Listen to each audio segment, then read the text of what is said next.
마태복음 7장 13절로 14절 말씀 제가 봉독해 드리겠습니다. 좁은 문으로 들어가라.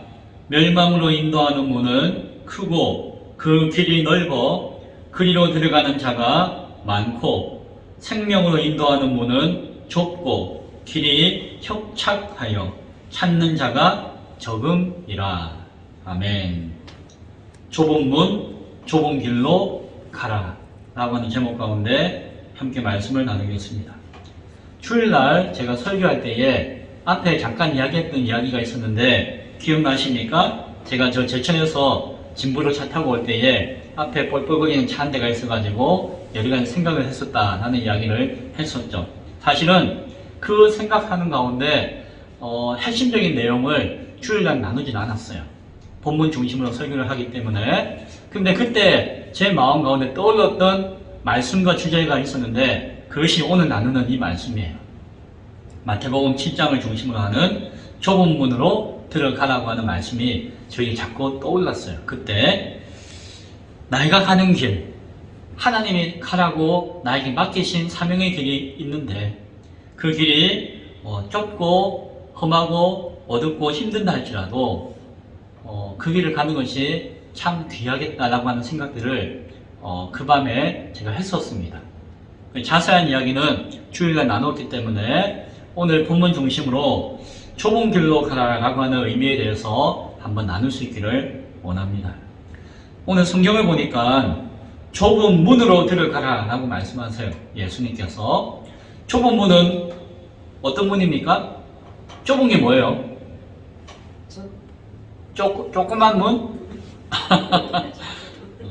좁은 문이라고 하면은 말 그대로 작은 문을 생각할 수 있겠죠. 그러면 어떻게 해야 될까요? 작은 문이니까 우리가 이렇게 해서 못 들어가죠. 수그리고 쪼그리고 조아려서 들어가야 되잖아요. 그래서 좁은 문으로 들어가는 것은 겸손하게 낮추고 들어가는 것입니다 라고 해도 아멘 하고 할 수 있겠죠. 그런데 그것이 좁은 문의 의미일까?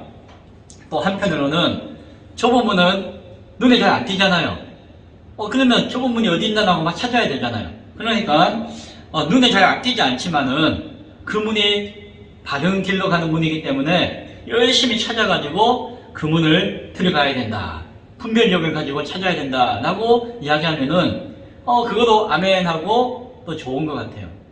그런데 오늘 좁은 문이라고 할 때에는 앞에 있는 이야기도 맞는 이야기인 것 같고 은혜가 되지만 오늘 성경을 보니까 좁은 문은 단순히 문이 작고 좁다라고 하는 의미만이 아니라 그것은 전제로 하고 있는 내용이 있는데 무엇인가 하니 좁은 길로 가는 문을 좁은 문이라고 할 수 있다는 것입니다.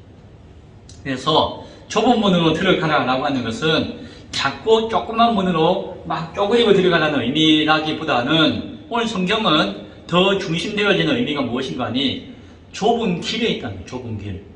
좁은 길로 가는 문이 바로 좁은 문이다 라고 하는 것을 생각할 수 있게 바라요. 그래서 문이 작아도 은혜가 되겠지만 중요한 것은 바른 것은 좁은 길로 가는 문이 좁은 문이다 라고 하는 것을 생각하기 바랍니다. 좁은 길은 뭘까요, 그러면? 좁은 길? 좁은 길? 저는 요즘 등산할 때 산길은 다 좁아요.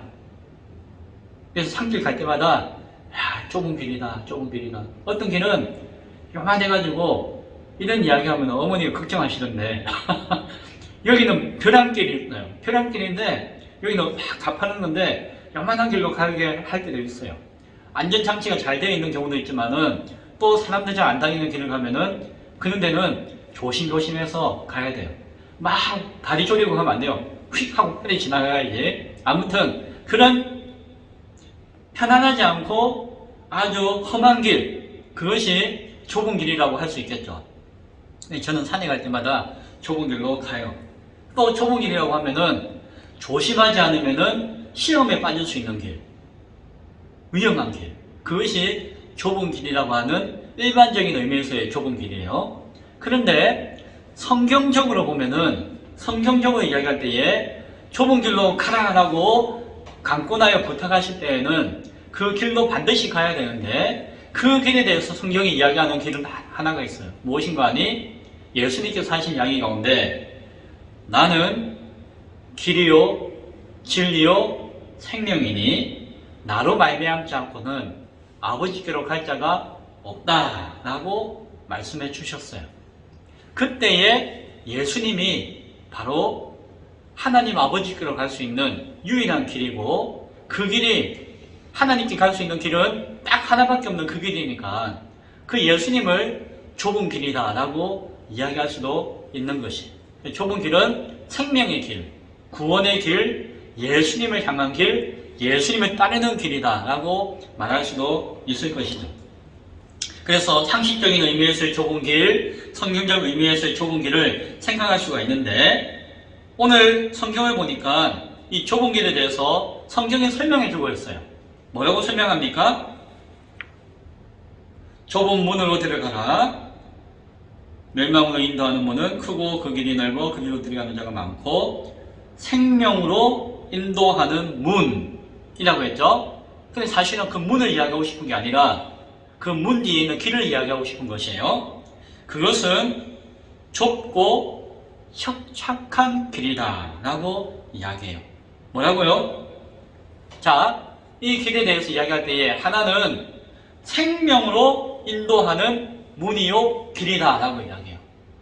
우리가 앞서 이야기했던 성경적인 의미 있죠. 예수님. 또 하나는 좁고 협착한 길이다. 협착하다는 말은 뭔가 하니 험하다라고 생각하시면 될 거예요. 쉽게 생각하면은 아주 좁고 험한 길. 그러니까는 성경적인 의미와 앞서 이야기했던 상식적인 의미를 다 이야기하는 것이죠. 그렇게 이야기하는데 결정적인 특징이 있는데 무엇이다? 그 길로 가는 자가 많다 적다? 적다라고 이야기해요. 그 길이 좁고 협착하여 찾는 자가 적다. 그 길로 가고자 하는 사람이 별로 없다는 것이에요. 그런데 그 길로 가야 된다라고 하는 것이죠. 그래서 그 길은 특징이 뭔고 하니 생명으로 인도하는 반드시 가야 하는 길인데 좁고 험해가지고 잘 가기도 쉽지 않고 가고자 하는 사람도 별로 없다라고 하는 특징이 있다는 것입니다. 그래서 오늘 성경에서 13절에 보면은 그 반대의 길을 또 이야기해주고 있죠. 무슨 길입니까? 넓은 문으로 가는 넓은 길이 있다라고 이야기해요. 그렇죠. 상대적으로 그 길에 대해서 이야기할 때에는 멸망으로 인도하는 문이다라고 이야기해요. 멸망으로 인도하는 문은 크고 그 길이 또한 넓다라고 이야기해주죠. 크고 넓으니까 가는데 편하겠습니까? 안 편하겠습니까? 편하죠. 차 타고 갈 수도 있겠네요. 맞죠? 편하고 안전하고 그리고 위험한 것도 없죠. 혼자만 가야 되는 길이 아니고 그냥 뭐 이 사람 저 사람 어중이 떠중이 다 갈 수 있는 길이겠죠. 그래서 성경을 보니까는 그 길로 그 문으로 들어가는 자가 많다 적다? 많다라고 이야기해 주어요. 넓은 문과 넓은 길은 길도 좋고 편안하고 크고 넓다. 그래서 사람들이 그 길로 우르르 하고 다 간다. 그런데 그 길은 멸망으로 인도하는 문이요 길이다 라고 이야기해요. 좁고 험하고 불편하고 어려워서 정말 잘 가는 사람도 없고 정말 소수의 사람만 가고자 하는 길이 있는데 그런데 그 길이 생명으로 인도하는 길이기 때문에 여러분은 어떤 길을 가야 된다? 좁은 문을 통해서 좁은 길로 가야 된다라고 예수님이 말씀해주고 있다는 것입니다. 그게 무슨 말입니까, 목사님? 성경을 보니까 부연해서 이 말씀을 줘요. 뭐 자세하게 이야기하지 않겠지만 15절에 보니까 거짓 선지자들을 삼가라 양의 옷을 입고 너희에게 나아오니 속에는 노략질하는 일이라 라고 해요. 넓은 길로 사람들이 우르르 가는데 그게는 그 넓은 길로 안내하는 안내자가 있는데 그 안내자의 모습이 본질이 무엇이라고요? 그 들어가서는 양의 옷을 입었어요. 그런데 그 양의 껍질을 뒤집어 쓰고 그 모습을 가지고 있지만 그 속은 뭐라고요? 이리예요, 이리. 이리는 그 양을 잡아먹으려고 해요. 그래서 양의 탈을 쓰고 온 것은 뭘까요? 양을 미혹하고 유혹하고 꼬시고 거짓말해서 이끌기 위해서. 그래서 엄매 빨리 이리 와 하면서 우르르하게 만드는 것입니다. 그러나 그 본색은 뭐라고요? 멸망으로, 죽음으로, 사망으로 이끌어가는 길로 인도하는 자가 있다는 것입니다. 그 이야기를 뒤에 해주세요. 그리고 22절부터 23절에는 이런 이야기를 해주세요. 그날에 많은 사람이 예수님들어 주여 주여 우리가 주의 이름으로 선지자 노릇도 하였고 주의 이름으로 귀신도 쫓아내었고 주의 이름으로 많은 권능을 행하지 아니하였습니까? 그때에 내가 그들에게 밝히 말하되 내가 너희를 도무지 알지 못하니 불법을 행하는 자들아 내게서 떠나가라 라고 이야기하신다는 것입니다. 앞에 있는 말씀과 이어서 생각하면 무엇입니까? 넓은 길로 우르르 가는 사람들이 많다는 것이에요. 그게 좋은 길인 줄 알고 그것이 옳은 길인 줄 알고 주여 주여 하면서 하면서 막 가는데 그 길의 끝에 서서 보니까는 예수님이 안 계신 것이었어요. 뒤돌아보면서 예수님 제가 이 길로 오면서 예수님 이름으로 귀신도 쫓아내고 능력도 발휘하고 다 했지 않았습니까? 그런데 내가 이렇게 막힌 길로 가면 어떡합니까? 라고 할 때 예수님이 하시는 이야기가 나는 너희를 모른다. 나는 너희를 모른다. 너희는 불법을 행하는 자들이다 라고 이야기했어요. 무슨 말입니까? 예수님이 좁은 길로 가라고 하시는데 그들은 예수님과 뜻과 상관없이 자기가 편한 길로 갔다는 것이. 나중에 예수님 보면은 내가 그 길로 가지 말라고 했는데 그 길로 가놓고 이제 와가지고 내가 예수님 어쩌고저쩌고 해봤자 나는 모르겠다.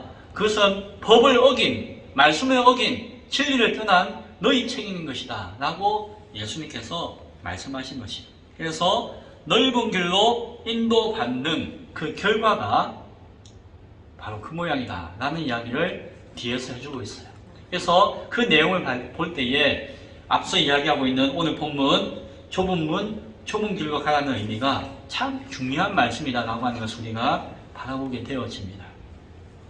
좁은 문, 좁은 길로 가라는 것은 또한 선택의 문제예요. 선택의 문제. 무슨 말씀인가 하니 우리가 살다 보면은 내가 어디로 가야 되지? 내가 뭘 선택해야 되지? 내가 어떻게 해야 되지? 라고 머뭇머뭇할 때가 있어요. 그렇죠? 그때에 내가 선택해야 하고 내가 가야 하는 길이 무엇이다? 좁은 문, 좁은 길이라는 것이다.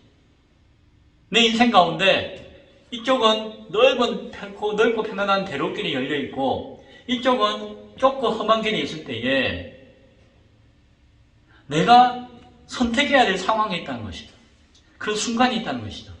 그때에 내가 편하고 내가 즐겁고 내가 안전하고 내가 옳다라고 여기는 남들이 다 가는 그 길로 가는 것이 아니라 하나님이 나에게 원하시고 나에게 주신 사명 가운데 비록 힘들지만 어렵지만 때로는 고통스럽지만 그것이 참된 길이라고 여겨진다면 그 길로 선택할 수 있는 믿음과 용기와 담대함이 있느냐가 중요하다는 것이다.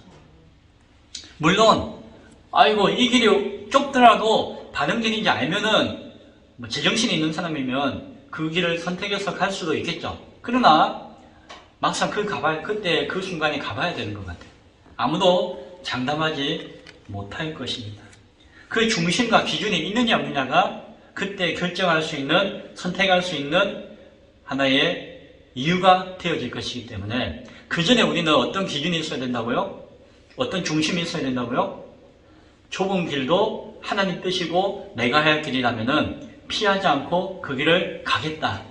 많은 사람들이 가지 않고 정말 소수의 사람이 가는 길이다 할지라도 나는 그 길로 가겠다라고 하는 깨달음과 중심과 마음에 믿음이 있어야지 그 순간에 딱 맞닥뜨리면은 그 길을 갈 수가 있는 것이. 아니면은 별 생각 없으면은 그냥 우르르 하고 가는 거예요. 어떤 길로? 넓은 길로, 편한 길로, 큰 길로. 저에게 중요한 교훈이 되고 제 마음에 자리 잡은 교훈이 있는데, 거창고등학교 직업선택의 10계명이라고 하는 내용이 있어요. 들어보셨나요? 제가 청년 때에 이 이야기를 듣고 책을 보고 해가지고 감동을 받고 그 청년의 마음의 중심이 되었던, 하나의 기준이 되었던 내용인데 소개해 드릴게요.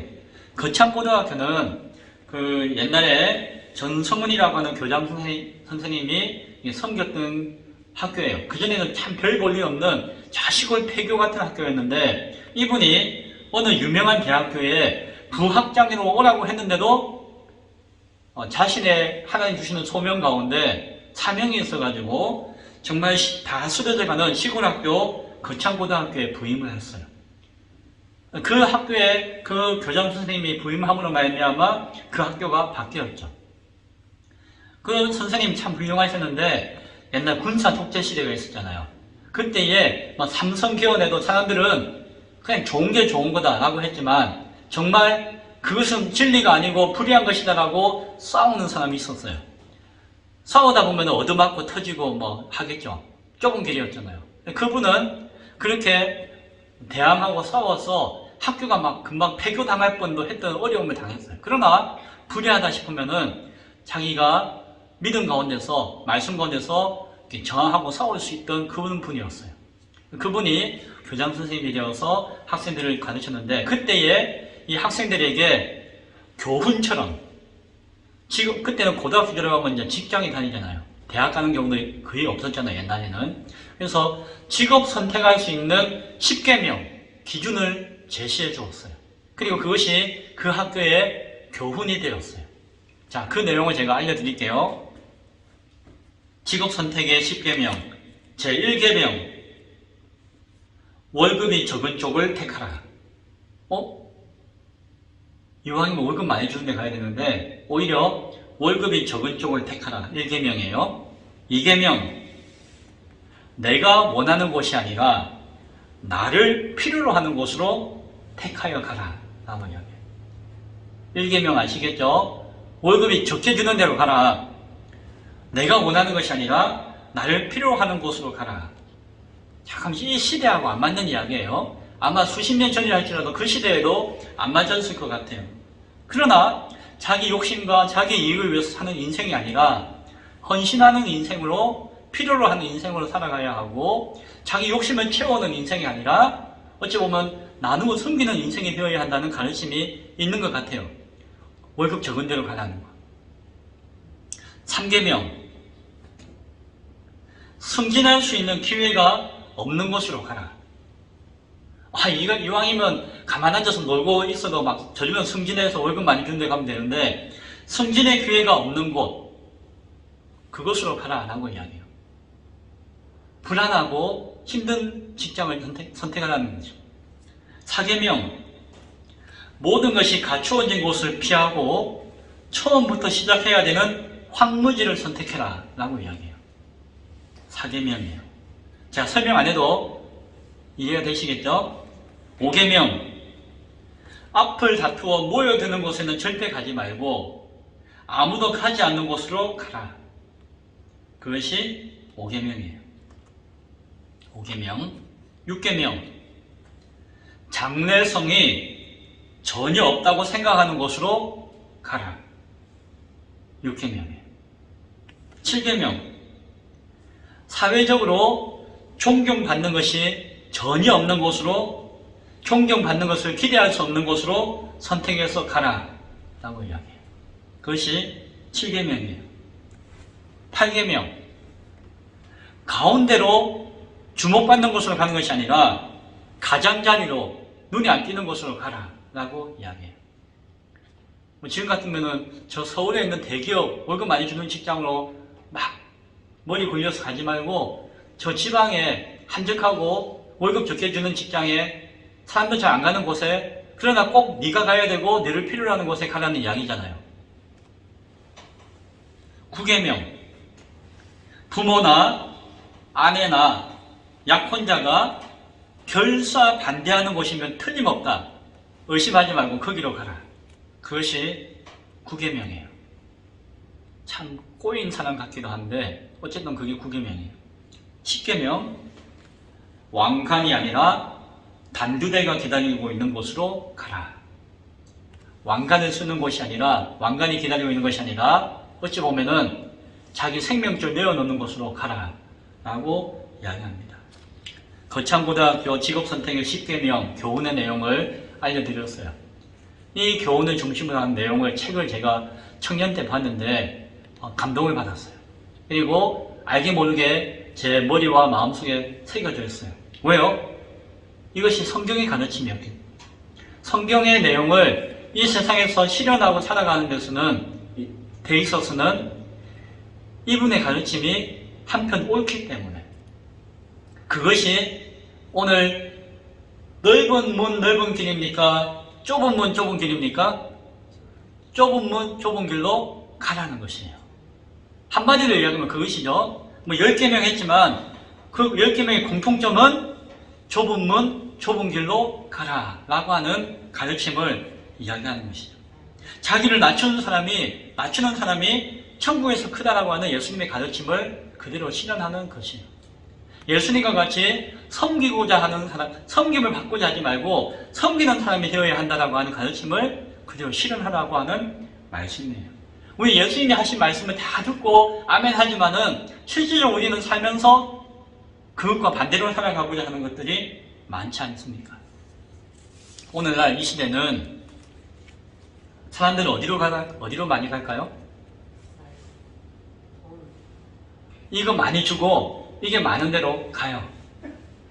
그게 막 쫓아가요. 가지 말라고 해도 가요. 팔리를 붙잡아도 나아라 하고 그리 가요. 그리 앞뒤 안 가려고 그리 가요. 그리 가야지 뭔가 얻을 수 있고 얻을 수 있기 때문에. 돈이 되는 곳에는 물불을 가리지 않고 가고자 하는 것이 오늘날 우리가 살고 있는 세상입니다. 그것이 참이냐, 진리냐, 거짓이냐, 도덕적으로 옳으냐, 윤리에 맞느냐, 그것은 뒷전이에요. 돈이 되느냐, 그것을 가지고 그것이 좋은 직장이냐, 그것이 좋은 직장이냐, 좋은 직장이냐를 선택하는 것이 오늘의 모습이에요.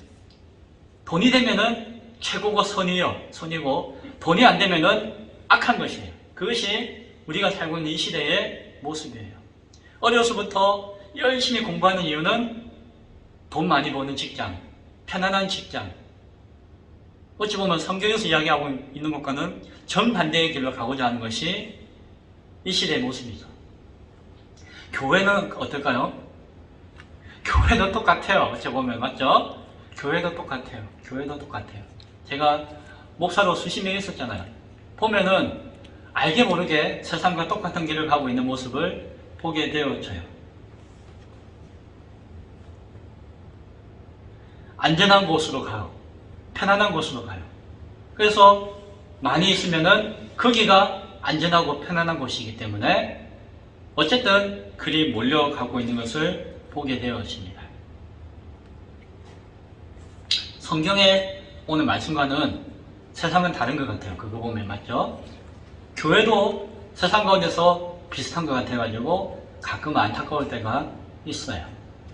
앞서 제가 우리가 소원한 것이 있었지만 우리 교회에 가난한 사람들 많이 오고 병든 사람들 많이 오고 장애인들 많이 오기를 원합니다 라고 기도했지만 그렇게 오면은 힘들어지겠죠. 교회가 헌금이 많이 나와야지 교회가 운영되고 잘 될 건데 밥값은 많이 나가는데 헌금은 안 들어오면은 힘들어지겠죠. 그러나 오늘 성경에서 이야기하고 있는 모습을 보면은 그게 맞는 길인 것 같아요. 그럼 우리는 무엇을 선택해야 된다고요?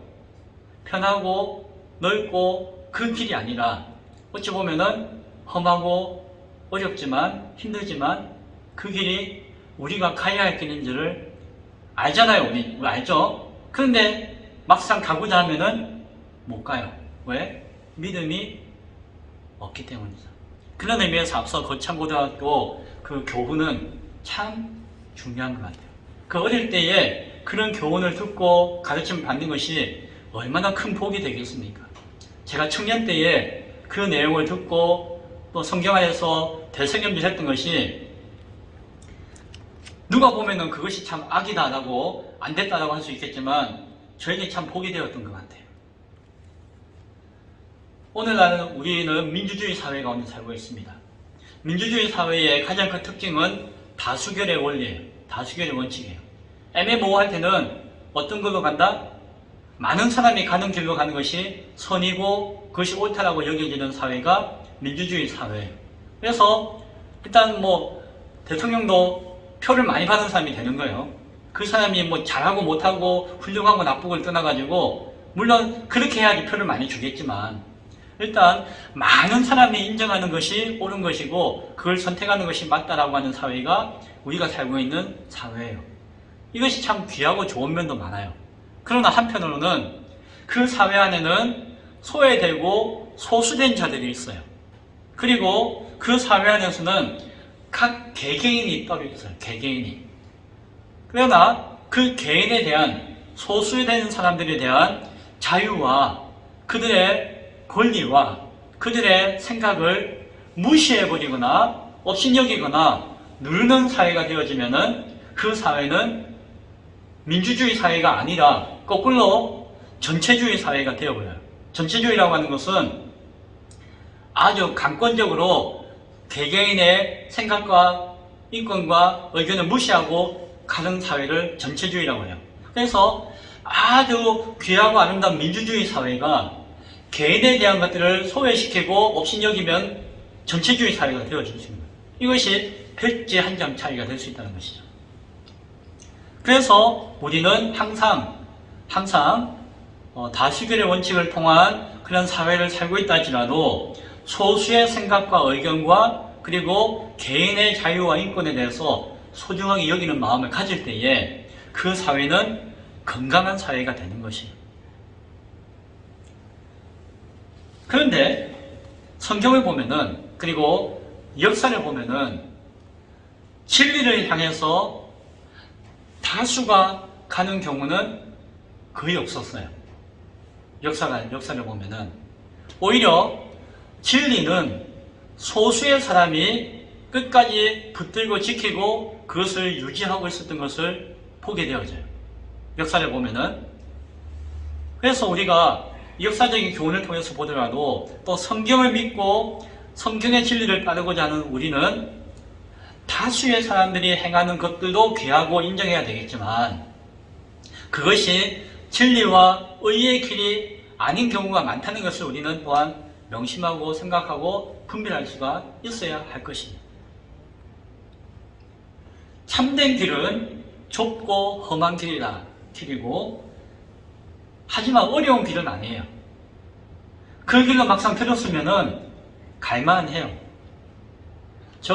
비로봉 안 가신 분은 저 어떻게 가나, 추운데 어떻게 가나, 험한데 어떻게 가나 하지만은 제가 처음 기억나시죠? 2년 전에 제가 한번 오대산 비로봉에 한번 가는 게 저희의 하나의 꿈입니다. 그런 이야기 했잖아요. 체력을 길러서 한번 가야겠습니다 했는데 지금 마음만 먹으면 그냥 금방 갔다 내려와요. 매일매일 갈 수도 있어요. 마음만 먹으면. 한 2시간 반이면 갔다 와요. 사실은. 만만해졌어요. 만만하게 보면 안 되지만 좁고 험하고 힘든 길인 것 같아도 막상 가보면은 갈만해요. 그게 길이 있어요. 그게 길이 있다니까요. 가고자 하는 마음이 없고 용기가 없고 안 가봤기 때문에 그냥 넓은 길로만 편한 길로만 가고자 하는 것이 어려운 거 절대 아니에요. 예수님 말씀 따르는 거 정말 특별한 사람들이 하는 정말 소수의 사람이 행할 수 있는 것이 아니에요. 누구든지 믿음이 있고 순종하는 마음이 있고 결단하고 가고자 하면은 누구나 갈 수 있는 길이 예수를 믿는 길이고 예수님이 보여주신 길이에요. 말씀을 맺고자 합니다. 오늘 우리 교회가 가야 할 길이 어디입니까? 저와 여러분이 가야 할 길이 어떤 길일까요? 하나님이 나에게 주시는 사명의 길이 무엇일까요? 잘 생각하고 분별하고 그 길을 바라보고 그 길을 갈 수 있기를 바랍니다. 그냥 남들이 가는 길, 우르르 가는 길, 편하게 가는 길, 그냥 가만히 있어도 불러도 그냥 갈 수 있는 길, 그 길이 이게 옳다라고 이야기해서 가지만 그 길이 멸망으로 가는 길이 될 수 있다는 것이에요. 비록 좁고 험한 길이라고 할지라도 오늘 예수님의 말씀과 뜻에 합당한 길이라고 한다면은 그 좁은 문으로 들어가기에 주저하지 않는, 그 좁은 길로 걷기에 주저하지 않는 담대함과 용기와 믿음이 있는 저와 여러분이 될 수 있기를, 우리 기쁨의 교회가 될 수 있기를 간절히 축원드립니다. 2022년도 그 길을 함께 갈 수 있기를 소원합니다. 기도하겠습니다.